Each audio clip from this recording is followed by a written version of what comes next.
रस जामो डाली रे रस जामो डाली मोर आखी नूरुछि तोते सांगल चली हाय रस जामो डाली रे रस जामो डाली।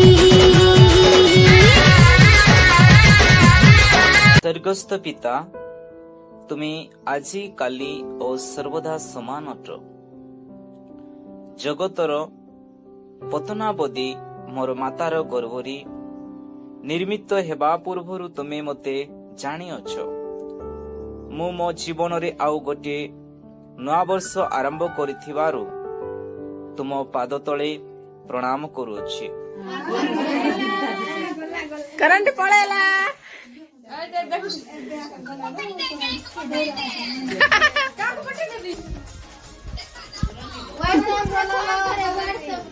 व्हाट्सएप रे फोन करे व्हाट्सएप रे फोन करे सबआड़े तो खाली खाली कैमरा लगेला जुआड़ा देखले खाली कैमरा करंट पूरा पळेला कौन करिया।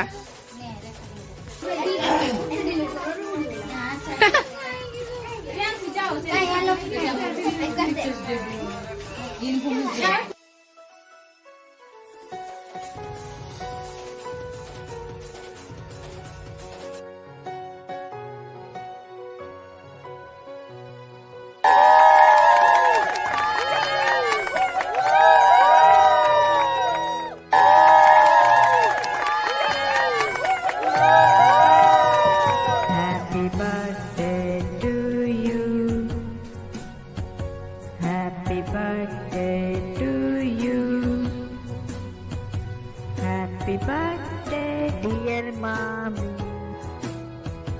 Happy birthday to you.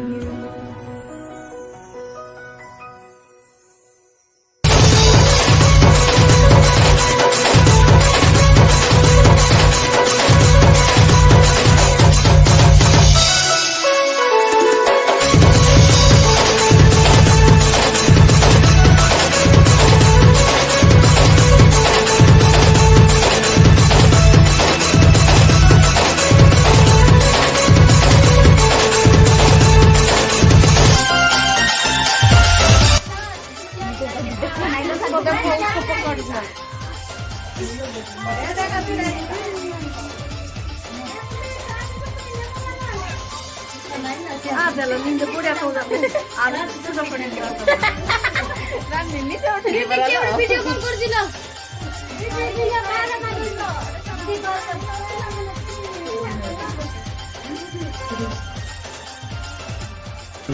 Sukhre दुखरे खरारे छाई रे तो पाखे रही आज ये शुभ दिन रे देवा पाई मो पाखरी आज ये शुभ दिन रे देवा पाई मो पाखरी आउ सिना किछि नाही ओ आयुष नहीं जारे तू हैप्पी हैप्पी बर्थडे।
रस जामु डाली है रस जामु डाली